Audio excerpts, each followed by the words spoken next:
सुलेखा की शादी रायपुर में सुभाष के साथ 4 साल पहले हुई थी। सुभाष बहुत ही अड़ियल स्वभाव का था।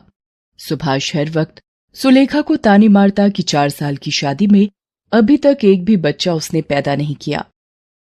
सुलेखा बहुत दुखी रहने लगी। एक दिन सुभाष सुलेखा को छोड़कर चला गया। सुलेखा को पता चला कि सुभाष दूसरी शादी करके किसी और के साथ रहने लगा है। सुलेखा को कुछ समझ नहीं आया कि इतना बड़ा दुख लेकर वो अपनी मां के पास कैसे जाए, क्योंकि उसकी बूढ़ी मां पहले ही बीमार रहती थी। पर सुलेखा के पास कोई और चारा नहीं था। वो अपनी मां के घर चली जाती है। सुलेखा बेटी, तू अचानक क्या हुआ और दामाद जी नहीं आए? मां, वो मुझे छोड़कर चले गए। उन्होंने किसी और से शादी कर ली क्योंकि मैं उन्हें बच्चा नहीं दे पाई। सुलेखा रोने लगती है।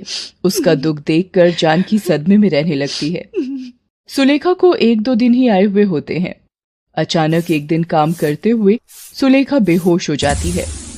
जानकी बराबर में रहने वाले हकीम को बुलाती है। आपकी बेटी मां बनने वाली है। ये पेट से है। क्या हकीम जी, मेरी बेटी मां बनने वाली है? सुलेखा, तू मां बनने वाली है बेटी। मां, मैं क्या करूं? मेरा जीवन एक ऐसे दोराहे पर आकर खड़ा हो गया है जिसमें पीछे मुड़ने का कोई फायदा नहीं। मुझे अब इस बच्चे के लिए खुद जिम्मेदारी संभालनी है।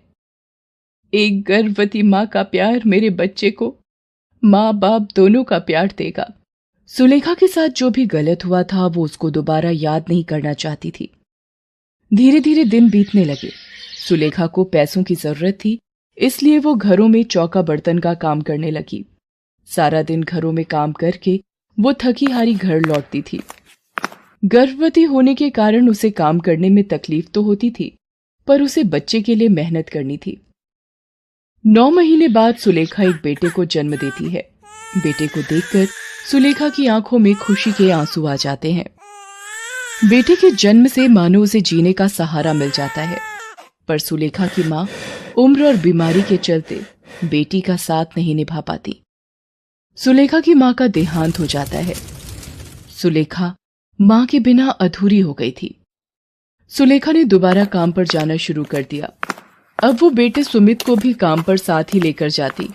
एक दिन, सुलेखा, तुम ये छोटे बच्चे के साथ काम पर आती हो, सारा ध्यान तो तुम्हारा इसकी देखभाल में ही लगा रहता है।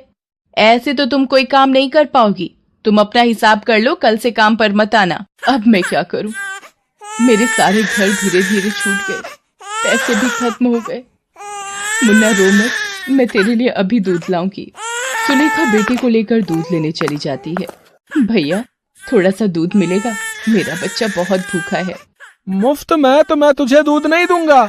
हाँ, एक काम कर, वो जो दूध के बड़े डिब्बे रखे हैं ना, हाँ, वो सारे डिब्बे अच्छे से धो दे और बदले में अपने बच्चे के लिए दूध ले जा।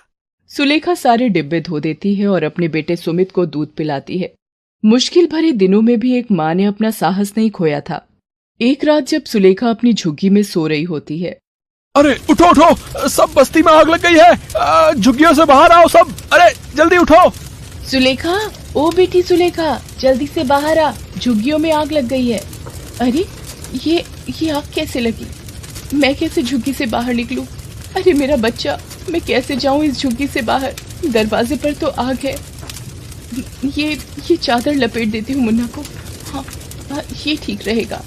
सुलेखा जैसे तैसे सुमित को बचाते हुए झुग्गी से बाहर निकलने लगती है। तभी एक जली लकड़ी सुलेखा के मुंह पर गिर जाती है। सुलेखा अपनी परवाह किए बिना सुमित को झुग्गी से बाहर सुरक्षित ले आती है, पर सुलेखा का मुंह एक तरफ से आग की वजह से जल जाता है। सुलेखा के पास इतने पैसे नहीं थे कि वो अपने चेहरे का इलाज करवा पाए, इसलिए उसका चेहरा देखने में भद्दा हो जाता है। पर सुलेखा इस बात की बिल्कुल परवाह नहीं करती। उसे यही सुकून होता है कि उसने अपने बेटे की जान बचाई और भगवान की कृपा से उसके बेटे को कोई नुकसान नहीं पहुंचा।